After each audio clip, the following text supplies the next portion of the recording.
شبابا قد أنابا إلى الله استجابا إن من. Darf man im Monat Ramadan, wenn man fastet, als Frau zu einem Arzt gehen, zu einem männlichen Arzt gehen? Anche اليوم për një grua me shku duke qenë agjërueshëm muajin Ramazan te një doktor edhe jo doktoresh.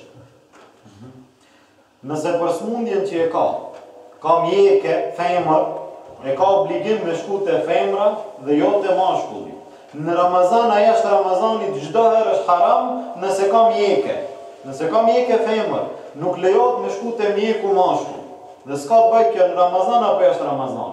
Ajo që është haram edhe Ramazan edhe jashtë Ramazan. Me shku te mjeku mashkull, duke pas femër, nuk lejohet. Wallahu a'lam.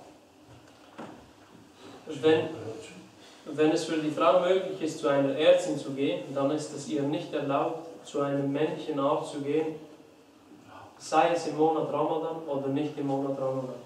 Sie hat die Pflicht dazu, dass sie sich bemüht, zu einer Ärztin zu gehen, eine Ärztin aufzufinden, und es ist ihr nicht erlaubt, zu einem männlichen Arzt zu gehen.